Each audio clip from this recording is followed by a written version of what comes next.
हम में से कई लोग हैं जिन्हें अंधेरे से डर लगता है, पर ऐसा क्यों है?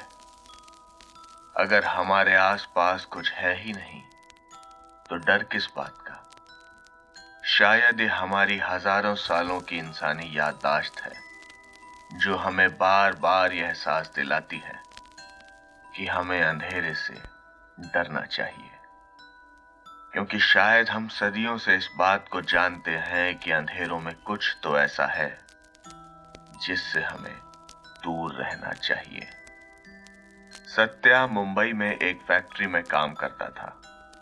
उसे यहाँ काम करते हुए करीब 10 साल हो गए थे। यहाँ फैक्ट्री में वो सीनियर फोरमैन था और अब तक उसने कई तरह के मुश्किल हालात में भी बहुत अच्छे से अपना काम किया था। शायद यही कारण था कि कोरोना का लॉकडाउन लगने के बाद भी, जिसमें कई वर्कर्स की नौकरी चली गई थी, सत्या को फैक्ट्री के मालिक पूरी तनख्वाह दे रहे थे। ये सत्या के इतने सालों की मेहनत का ही नतीजा था, जो उसे इतने मुश्किल हालातों में भी कोई परेशानी नहीं हो रही थी। मगर मुफ्त में आखिर कोई भी कब तक किसे तनख्वाह देता है? सत्या को एक दिन फैक्ट्री के मालिक का फोन आया। उन्होंने उससे कहा कि उन्हें एक छोटा सा कॉन्ट्रैक्ट मिला है, जिसके लिए उन्हें कुछ लोगों की जरूरत है। सत्या को कहा गया कि अब तक उसे जो भी तनख्वाह मिली है, वो उसे अपनी वफादारी का इनाम समझे, लेकिन अगर आगे उसे तनख्वाह चाहिए तो उसे काम तो करना ही पड़ेगा। सत्या पिछले 6 महीने से घर पर बैठा था और अब उसे भी करने को कुछ काम तो चाहिए था, तो वो भी तैयार हो गया। सत्या अपने मालिक से कोई शर्त रखने की हालत में तो नहीं था, मगर उसके मालिक की कुछ शर्तें जरूर थीं, जिसमें से पहली शर्त यह थी कि सत्या इस नौकरी के बारे में अपने परिवार के सिवा किसी और को नहीं बताएगा, क्योंकि लॉकडाउन में फैक्ट्री चलाने पर उनके मालिक पर भारी जुर्माना हो सकता था और यहां तक कि फैक्ट्री बंद भी हो सकती थी। दूसरी शर्त यह थी कि फैक्ट्री में काम सिर्फ रात को ही होगा, मतलब नाइट शिफ्ट। चूंकि सत्या यहां कई सालों से काम कर रहा था, इसीलिए यह फैक्ट्री उसके दूसरे घर जैसी थी। अगली शाम सत्या ठीक समय पर फैक्ट्री पहुंच गया। वो यहाँ के चप्पे चप्पे से अच्छी तरह वाकिफ था, मगर पहली बार उसने फैक्ट्री को इतना खाली और सुनसान देखा था। वहां वही पुराना गार्ड राजू उसे बाहर ही मिल गया। सत्या राजू को अच्छी तरह से जानता था, क्योंकि राजू सत्या से भी पहले से यहाँ काम कर रहा था। 6 महीने बाद एक दूसरे को देखकर दोनों काफी खुश थे। सत्या बोला, अरे राजू भाई, बड़ा टाइम हो गया, घर पर सब कैसे हैं? राजू भी सत्या को देखकर बहुत खुश था। उसने सत्या को बताया कि फैक्ट्री में उन दोनों के सिवा केवल 3-4 वर्कर ही हैं। सत्या ने कहा, हाँ भाई, अब मुझे भी ज्यादा काम तो नहीं करना, बस ये सारे लोग ठीक से काम करते रहें, इसका ख्याल रखना है। बाकी अब तुम हो तो बोरियत भी नहीं होगी। दोनों करीब 5-10 मिनट फैक्ट्री के दरवाजे पर खड़े बीड़ी पीते पीते बातें करते रहे। इसी बीच कुछ नए वर्कर भी, जिन्हें सत्या नहीं जानता था, वहां पहुंच गए। राजू ने उनका आईडी कार्ड चेक किया और उन्हें अंदर जाने दिया। सत्या भी उनके साथ अंदर गया और उन्हें काम समझाने लगा। सत्या को समझ आ गया था कि इन्हें काम करने का ठीक ठाक अनुभव तो है। उसने उन वर्कर्स को एक बार उनकी जगह दिखा दी और काम करने को कह दिया। सत्या बड़े ध्यान से उनके हर काम पर अपनी नजर रखता था। अगर वो कोई गलती करने वाले होते तो वो तुरंत उन्हें टोकता और काम करने का सही तरीका बताता। इस तरह से काम करते करते सत्या को करीब 10 दिन हो गए थे।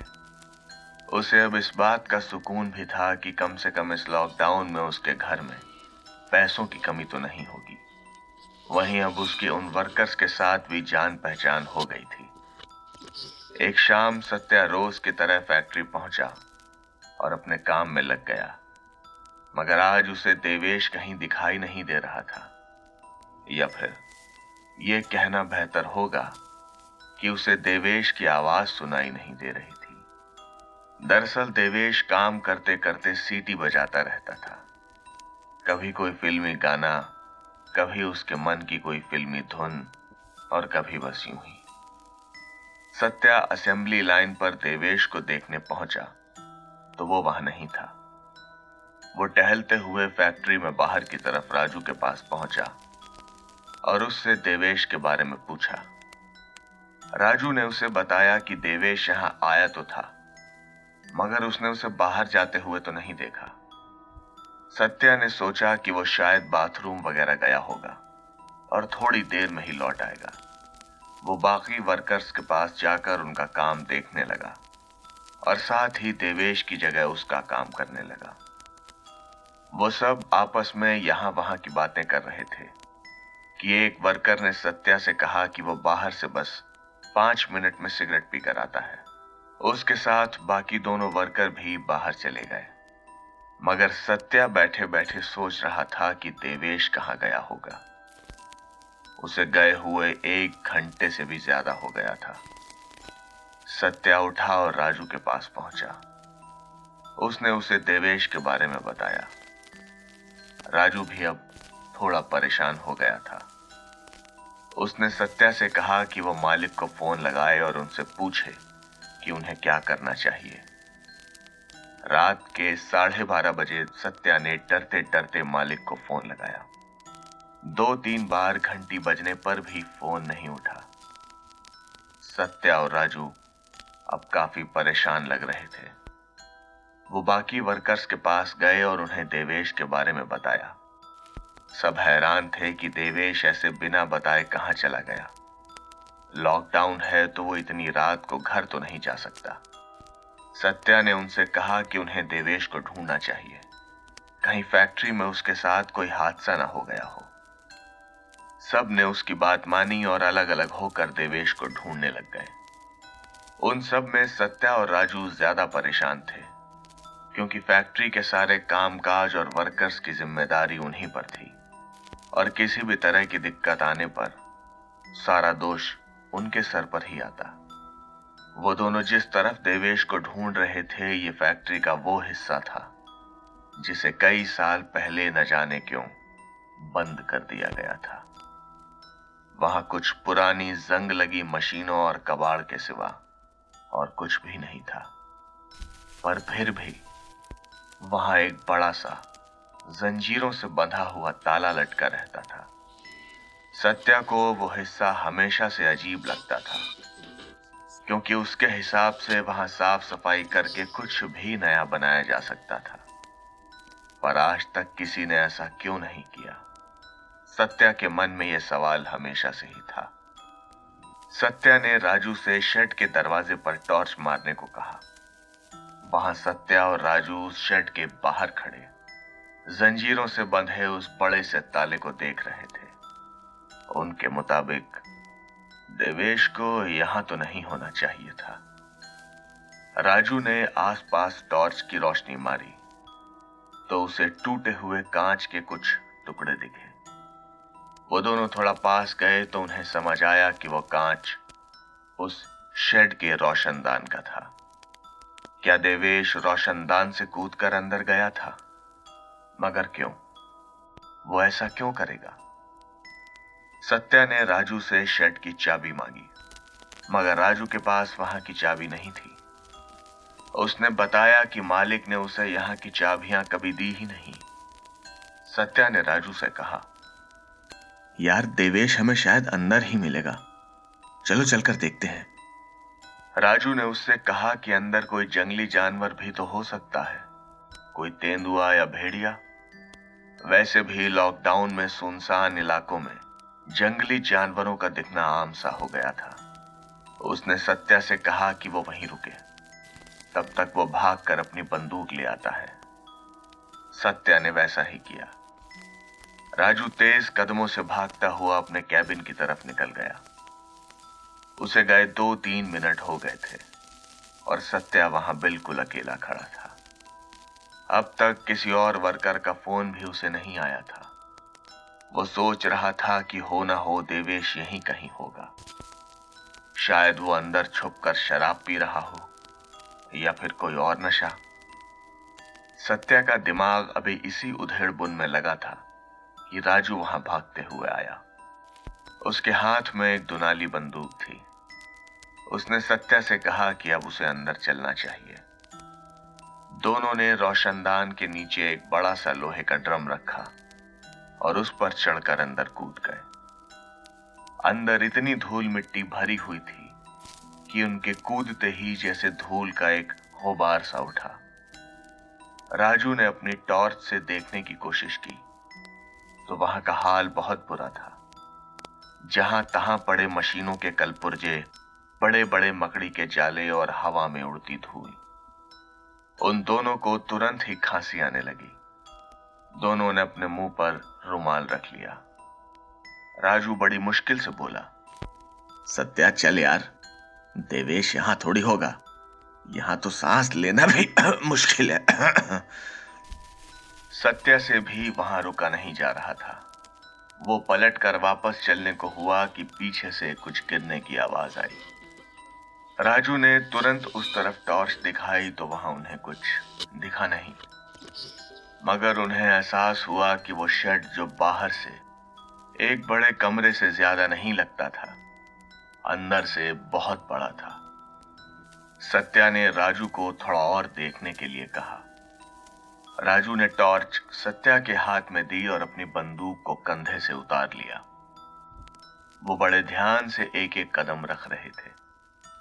उसका पहला कारण तो ये था कि वहां बहुत सारा कबाड़ जमा था, और दूसरा ये कि वो आवाज किसी की भी हो सकती थी। कोई इंसान, कोई जानवर या फिर कोई और। उन्हें यहां आए अभी 1-2 मिनट ही हुए थे कि उनके कानों में एक जानी पहचानी सी आवाज पड़ी।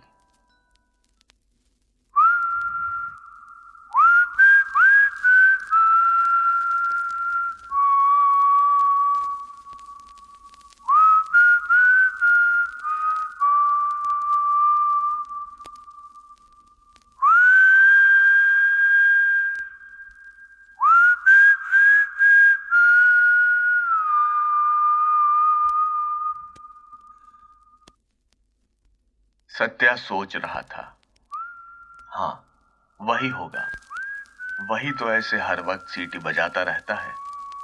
सत्या ने राजू से कहा कि यह देवेश ही लगता है और उन्हें तुरंत ही उस तरफ देखना चाहिए।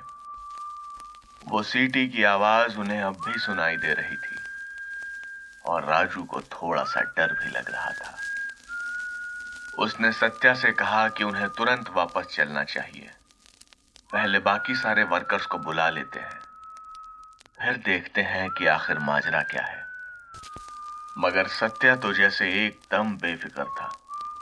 वो धीरे धीरे आगे बढ़ने लगा। हॉल में अंदर जाने पर उन्हें देवेश एक कोने में बैठा हुआ दिखा। वो अब भी धीरे धीरे सीटी बजा रहा था और बड़े ही अजीब तरह से आगे पीछे हिल रहा था। सत्या और राजू एक दूसरे का मुंह ताकने लगे। उन्होंने देवेश को उठाने की कोशिश की तो वो जैसे अपने होश में ही नहीं था।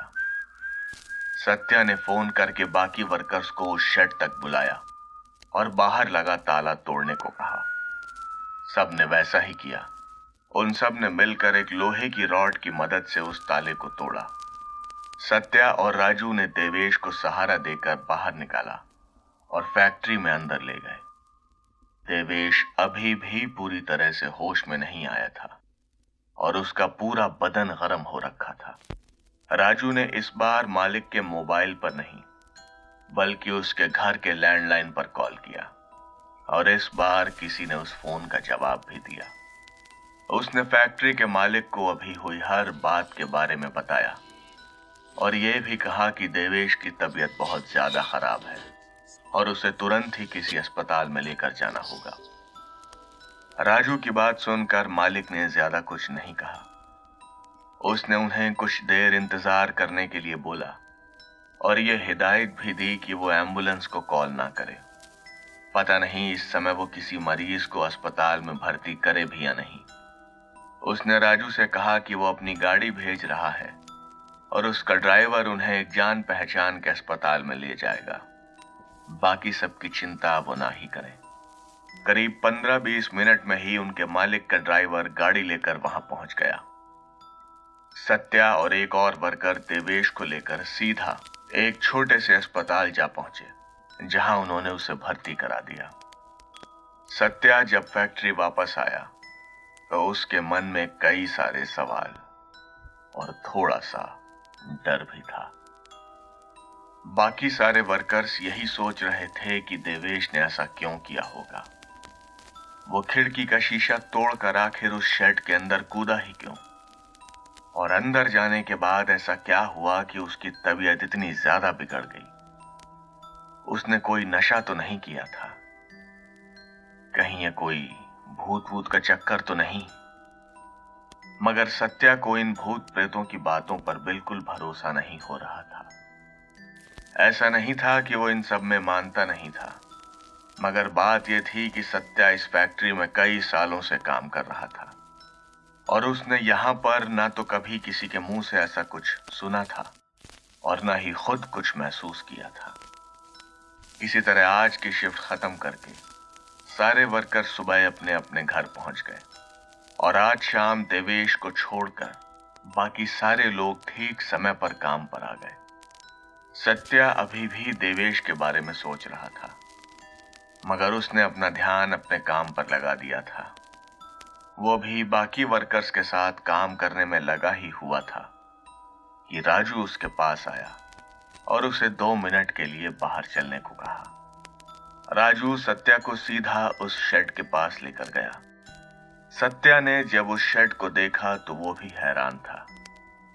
आज वहां पहले से भी बड़ा ताला लगा हुआ था और जिस खिड़की से कूदकर वो दोनों अंदर गए थे उसे भी बड़ी मजबूती से लकड़ी के फट्टों से बंद किया गया था।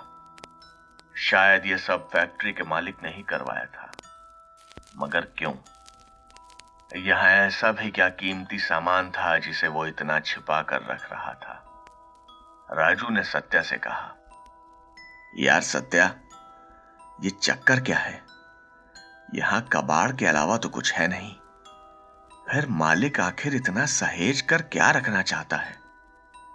कहीं इसने यहां कुछ छुपा तो नहीं रखा? सत्या ने कहा कि वो बेकार में ही ये सब सोच रहा है। आखिर ये जगह फैक्ट्री के मालिक की है, वो यहां जो चाहे कर सकता है। उन्हें इन सब से कोई मतलब नहीं होना चाहिए। राजू ने सत्या को टोकते हुए कहा, अबे यार, मेरी बात समझने की कोशिश तो कर। सोच, अगर हमारे मालिक ने यहां काला पैसा या सोना छुपा कर रखा हो तो? अगर हमें वो किसी तरह से मिल जाए तो जिंदगी भर काम नहीं करना पड़ेगा। सत्या राजू को बीच में ही काटते हुए बोला कि देवेश के साथ जो हुआ उसका क्या? उसकी यह हालत आखिर कैसे हुई? सत्या के मुंह से यह बात सुनकर राजू बस इतना ही बोला कि वो ये सब नहीं जानता। अगर उसका मन बदल जाए तो वो उससे इस बारे में आकर बाहर बात कर ले।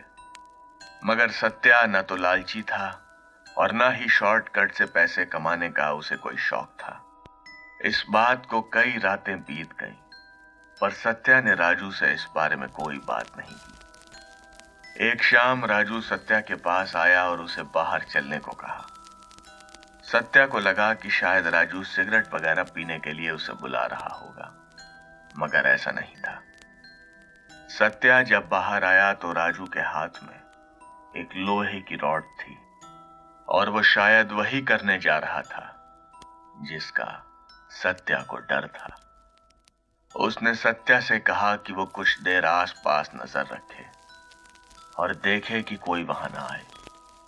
तब तक वो अंदर जाकर ठीक से देख कर आता है कि वहां आखिर ऐसा क्या है जो मालिक को इस जगह की इतनी चिंता है। सत्या ने राजू को खूब समझाया, पर वो नहीं माना। उसने उस लोहे की रॉड की मदद से उस खिड़की पर लगे हुए लकड़ी के फट्टों को हटाया और अंदर कूद गया। इस बार राजू पूरी तरह से तैयार होकर अंदर गया था। उसने अपने मुंह पर एक कपड़ा बांध लिया था जिससे उसे वहां की धूल मिट्टी में कोई तकलीफ ना हो। आज वो बंदूक लेकर अंदर नहीं गया था, उसके पास बस एक टॉर्च थी। सत्या को यह सब बिल्कुल ठीक नहीं लग रहा था। वो बाहर खड़ा पहरेदारी तो कर रहा था मगर बेमन से। राजू को अंदर गए लगभग 10 मिनट हो गए थे मगर उसने एक भी बार अब तक सत्या को आवाज नहीं लगाई थी। सत्या को थोड़ा अजीब लगा तो उसने दरवाजे के पास जाकर दबी आवाज में उसका नाम पुकारा। राजू, राजू, अबे कहाँ चला गया राजू?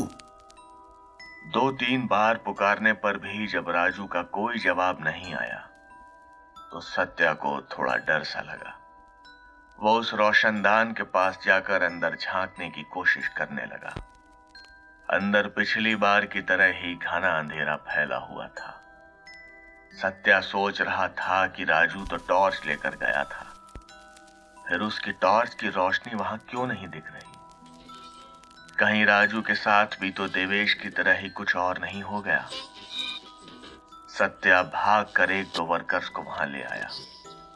उसने उनसे कहा कि देवेश का मोबाइल फोन अंदर छूट गया था और राजू उसे ही लेने अंदर गया है, पर काफी देर होने के बाद भी वो वापस नहीं आया है।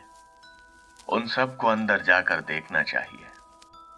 सब लोग सत्या की बात मान तो रहे थे मगर कोई भी वर्कर वहां का ताला नहीं तोड़ना चाहता था। फिर सबको अपनी नौकरी प्यारी जो थी। आखिर वो मालिक को क्या कहेंगे कि अब की बार ये ताला किसने और क्यों तोड़ा? सत्या भी उनकी मजबूरी समझ रहा था और इसीलिए उसने कहा कि वो किसी एक आदमी के साथ उसी रोशनदान से कूद कर अंदर जाएंगे और राजू को वापस लेकर आएंगे। सत्या का सारा ध्यान राजू को वापस लाने में लगा था मगर बाकी वर्कर्स डरे हुए थे। उन्हें अब भी याद था कि देवेश उन्हें किस हालत में मिला था। इसी तरह एक वर्कर सत्या के साथ अंदर जाने के लिए तैयार हुआ। दोनों ने अपने अपने मोबाइल की लाइट ऑन की और उस रोशनदान से अंदर कूद गए।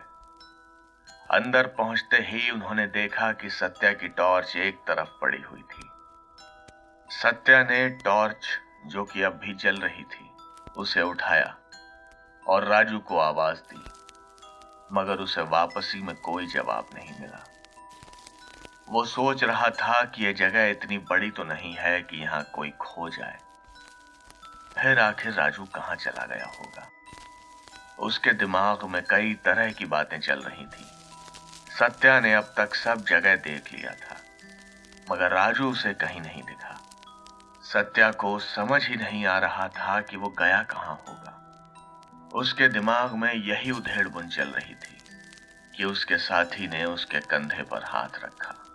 सत्या पीछे पलटा तो उसने उसे एक तरफ इशारा किया। सत्या ने टॉर्च उस तरफ घुमाई तो उस नजारे ने उसके मन को विचलित कर दिया। राजू एक मशीन के पीछे जैसे छुपा हुआ सा बैठा था। वो बुरी तरह से कांप रहा था और सत्या को देखते ही वो जैसे और ज्यादा डर गया। वो तो उसे पहचान ही नहीं रहा था। सत्या ने उससे कहा कि राजू, ये मैं हूं, उसका दोस्त। मगर राजू पर शायद डर इतना ज्यादा हावी था कि उसे कुछ भी समझ नहीं आ रहा था। सत्या के बार बार समझाने पर भी वो वहां से निकल नहीं रहा था। सत्या और उसके साथी ने उसे जबरदस्ती वहां से निकाला और बड़ी मुश्किल से उस शेड के बाहर लेकर आए। राजू अजीब सी भाषा में न जाने क्या बड़बड़ा रहा था। बाहर आने पर उन्होंने देखा कि राजू के शर्ट की आस्तीन फटी हुई थी और वहां से काफी खून बह चुका था। सत्या ने उसकी आस्तीन ऊपर की तो राजू के हाथ पर एक बड़ी सी खरोंच थी। ये किसी पंजे के निशान जैसा लग रहा था। कहने को तो ये निशान किसी इंसानी हाथ की तरह ही 5 उंगलियों वाला ही था मगर ये किसी भी इंसानी हाथ से बहुत ज्यादा बड़ा था।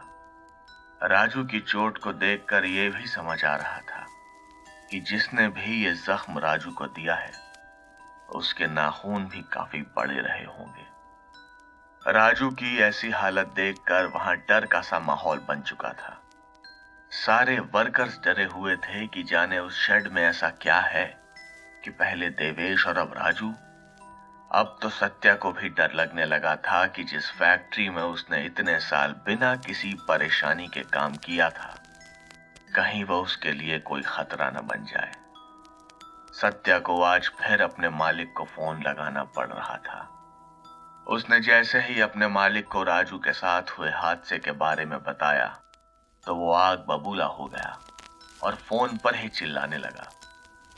आज उसे इस बात का भी लिहाज नहीं रहा था कि सत्या उसका पुराना मुलाजिम है और शायद सबसे भरोसेमंद भी। उसने सत्या को कहा कि वो ऑफिस से फर्स्ट एड किट लेकर राजू की पट्टी करके उसे उसके घर भेज दे। बाकी बातें वो सुबह आकर करेगा। आज सुबह सत्या, राजू और बाकी सारे वर्कर्स को फैक्ट्री बुलाया गया था। वहां उनका मालिक पहले से ही उनका इंतजार कर रहा था। जब सारे वर्कर्स वहां आ गए तो मालिक ने बोलना शुरू किया। आज सब लोग एक बात कान खोलकर सुन लो। तुम में से किसी ने भी अगर दोबारा उस शेड में जाने की कोशिश की तो उसी वक्त तुम्हें नौकरी से निकाल दूंगा। और हां, वहां किसी को अब कुछ भी हुआ तो उसकी जिम्मेदारी मेरी नहीं होगी। तुम्हें क्या लगता है मुझे नहीं पता राजू वहां क्या करने गया था? तुम लोग इस गलत फहमी में मत रहना कि वहां तुम्हें कोई खजाना मिल जाएगा। तुम्हें क्या मैं पागल दिखता हूं जो खजाना यहां छुपाऊंगा? और तुम सत्या, तुम पर तो मैं इतना भरोसा करता हूं, फिर तुम भी इसका साथ दे रहे हो। तुम्हारी पहली गलती है, इसीलिए माफ कर रहा हूं। अगली गलती तुम्हारा इस फैक्ट्री में आखिरी दिन होगा, समझ गए? ये कहकर मालिक वहां से जाने लगा तो सत्या ने उसे रोक दिया। वो उससे पूछना चाहता था कि आखिर ये सब क्या है और देवेश और राजू के साथ असल में हुआ क्या था, मगर उसके मालिक ने उसे यह कहकर मना कर दिया कि उसे सिर्फ अपने काम से मतलब रखना चाहिए। सत्या के लिए यह सब एक सदमे जैसा था। उसने अभी तक अपने घर में इस बारे में कुछ भी नहीं बताया था। इस सब के बाद सब लोग अपने अपने घर लौट तो रहे थे, मगर कोई भी वर्कर वहां रात में वापस नहीं आना चाहता था। पर क्या करें, यह समय ही ऐसा था। जहां सब लोग घर पर बैठे काम को तरस रहे थे, वहीं इन चंद लोगों के पास कम से कम करने के लिए कुछ तो था और उनका मालिक उन्हें पूरे पैसे भी तो दे रहा था। ऐसे में काम छोड़ने का मतलब था अपने पैर पर खुद ही कुल्हाड़ी मारना। शाम होते ही सारे वर्कर सही समय पर फैक्ट्री पहुंच गए, मगर आज लोग कम थे। सत्या के साथ केवल 3 लोग थे, क्योंकि देवेश और राजू तो घर पर आराम कर रहे थे। फैक्ट्री में आज कोई गार्ड न होने की वजह से सत्या ने मेन गेट पर बाहर से ताला लगा दिया और बगल के दरवाजे से वो अंदर आ गया। सत्या ने काम शुरू होने से पहले सबको समझा दिया था कि बिना पूछे कोई कहीं नहीं जाएगा और अगर किसी को बाथरूम भी जाना हुआ तो वो अकेला नहीं जाएगा। सारे वर्कर्स सत्या से सहमत थे और बात करने के बाद अपने अपने काम में लग गए। सत्या आज फिर से देवेश की जगह पर काम कर रहा था। सभी को काम करते करते काफी देर हो गई थी। सत्या ने उनसे कहा कि वो कुछ देर बाहर बगीचे में बैठकर जरा कमर सीधी कर लें और एक एक चाय भी पी लेते हैं। सारे वर्कर्स बाहर आए और बैठकर चाय पीने लगे। चाय पीते पीते सत्या की नजर उस शेड पर पड़ी। सत्या उस बड़े से ताले को घूर रहा था। उसने एक सांस में अपनी चाय खत्म करी और सबको लेकर अंदर चला गया। खुशकिस्मती से आज रात ना तो किसी ने उस शेड के पास जाने की कोशिश की और ना ही किसी और के साथ कोई हादसा हुआ। सत्या अगले दिन राजू से मिलने सीधा उसके घर पहुंचा। उसने राजू से पूछा कि उसके साथ उस शेड में आखिर हुआ क्या था। राजू ने उसे बताया कि वो टॉर्च की रोशनी में किसी सुराग की तलाश कर रहा था जहां उसे वो खजाना मिल सकता था, कि अचानक उसे एक पुरानी सी मशीन के पीछे कोई खड़ा दिखा। वो चौंक कर लगभग गिर पड़ा था। उसने दोबारा उस तरफ टॉर्च मारी तो वहां उसे कोई नहीं दिखा। राजू का कहना था कि वहां इतना सारा सामान पड़ा हुआ था कि उसने सोचा कि शायद ये उसका भ्रम होगा। मगर जब वो दीवारों पर हाथ मार मार कर कोई सुराग ढूंढ रहा था तो किसी ने उसे पीछे से पकड़ लिया और उससे छूटने की जद्दोजहद में उसे कई चोटें आईं। राजू के मुताबिक वो देख नहीं पाया था कि उसे पीछे से आखिर किसने पकड़ा था, मगर वो जो भी था उसकी पकड़ बहुत मजबूत थी और उसकी पकड़ से ऐसा लगता था कि उसके पंजे भी काफी बड़े थे। वो चाहता तो राजू को मार भी सकता था, मगर उसने ऐसा नहीं किया। राजू ने एक बात और बताई जो कि सत्या के दिमाग में बैठ गई। उसने बताया कि जिस चीज ने उसे पीछे से पकड़ा हुआ था वो उसके कान में कुछ कह रही थी, मगर डर और घबराहट में वो समझ ही नहीं पाया कि वो क्या बोल रहा था।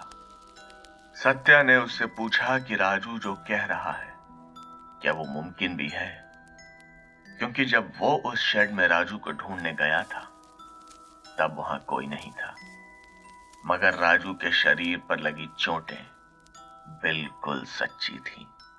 उन्हें तो कोई भी नकार नहीं सकता था। सत्या के मन में अब बहुत सारी बातें चल रही थीं।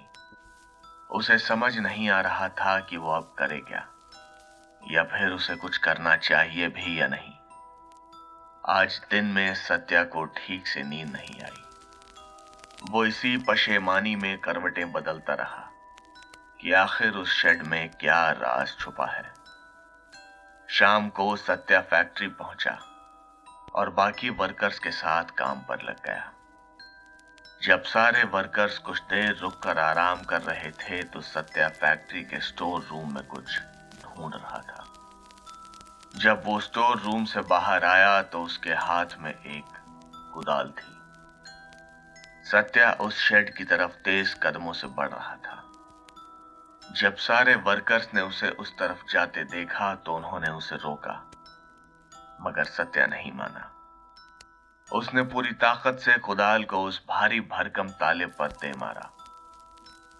वो ताला जितना दिखता था उससे कहीं ज्यादा मजबूत था, मगर सत्या हार मानने वाला नहीं था। वो आज जैसे मन बना कर आया था कि उसे क्या करना है। उस ताले पर चोट करते करते वो पसीने से भीग गया था, मगर वो लगा रहा। कुछ ही देर में वो ताला टूट भी गया। सारे वर्कर बाहर ही खड़े सत्या की यह हरकतें देख रहे थे। वो सत्या को बार बार मना भी कर रहे थे, मगर उस पर तो जैसे भूत सवार था। बाहर की थोड़ी रोशनी अंदर शेड में आ रही थी, जो शायद उसके लिए काफी थी। सत्या अंदर गया और सीधा उसी दीवार के पास जा पहुंचा जहां उसे देवेश बैठा हुआ मिला था। सत्या ने जमीन पर कुदाल मार कर देखना शुरू किया। ठक ठक ठक ठक। वो भी जमीन पर हल्के हाथ से चोट कर ही रहा था कि वो एकदम से रुक गया। शायद उसने कुछ भांप लिया था।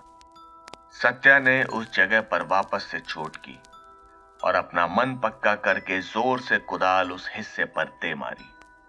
वो जगह शायद खोखली थी, क्योंकि एक ही वार में वो सीमेंट की फर्श टूट गई थी। सत्या ने अब पूरी ताकत लगाकर उस जगह पर खोदना शुरू कर दिया। सारे वर्कर बाहर खड़े सत्या को ही देख रहे थे। उसे खोदते हुए करीब 20 मिनट हो गए थे और वहां करीब 2 फीट गहरा गड्ढा हो गया था, पर सत्या को अभी तक कुछ भी नहीं मिला था। वो बदहवास सा हो गया था, मगर वो रुकने का नाम ही नहीं ले रहा था। सत्या की हालत देखकर एक वर्कर अंदर आया और उसने सत्या का हाथ पकड़ लिया। वो कुछ पल के लिए तो रुका, मगर उस वर्कर ने जब अपने फोन की लाइट उस गड्ढे पर मारी तो उन दोनों की आंखें चमक उठी। जमीन में उन्हें लकड़ी जैसा कुछ दिखाई दे रहा था। उस वर्कर ने भी पास ही पड़ी एक लोहे की सरिया उठाई और उस गड्ढे से सीमेंट हटाने में लग गया। उन्हें देखकर बाकी वर्कर भी वहां पहुंच गए और कुछ ही मिनटों में उन्हें एक बड़ा सा लकड़ी का बक्सा दिखने लगा जो जंजीरों से बंधा हुआ था। सबने मिलकर उस बक्से को बाहर निकाला। उसे देखकर सारे वर्कर्स बहुत खुश थे, पर सत्या नहीं। सबने जल्दी जल्दी उस बक्से से सारी जंजीरों को हटाया और एक ही झटके में उसे खोल दिया। मगर उस बक्से ने शायद उनकी उम्मीदों पर पानी फेर दिया था। बक्सा खोलते ही उससे एक तेज बदबू आई और सब लोग अपनी नाक पर हाथ रखने को मजबूर हो गए, सिवाय सत्या के। शायद सत्या को अंदाजा था कि इस बक्से में उन्हें क्या मिलने वाला था। बक्से में एक सड़ी गली लाश पड़ी हुई थी जिसे कि किसी तरह तोड़ मरोड़ कर उसमें ठूंसा गया था। उसे देखकर सारे वर्कर्स डर और घबराहट से दूर हट गए। सत्या ने अपनी जेब से फोन निकाला और पुलिस को फोन लगाया। 5-10 मिनट में जब पुलिस वहां पहुंची तो वो भी हैरान थे। उन्होंने सारे वर्कर्स का बयान लिया और सीधा फैक्ट्री के मालिक के घर पहुंचे। पुलिस ने उसे तुरंत ही गिरफ्तार कर लिया। चूंकि लॉकडाउन की वजह से अदालतें नहीं चल रही थी, इसीलिए इतने संगीन मामले में जमानत होना भी आसान नहीं था। पुलिस की गई पूछताछ में फैक्ट्री के मालिक ने सारी सच्चाई उगल दी थी। अगले ही दिन शाम को सत्या ने टीवी पर खबर देखी जिसमें उसी की फैक्ट्री के मालिक को हत्या के इल्जाम में गिरफ्तार किया गया था। उसने अपने एक बालिया बयान में पुलिस को बताया कि उस बक्से में मिली लाश उसके बिजनेस पार्टनर की थी, जिसे उसने करीब 3 साल पहले मारकर फैक्ट्री के शेड में ही दफना दिया था। उसे मारने के बाद उसके पार्टनर का हिस्सा सत्या के मालिक के कब्जे में आ गया था और उसका वो बेचारा पार्टनर हमेशा के लिए लापता ही रह गया था।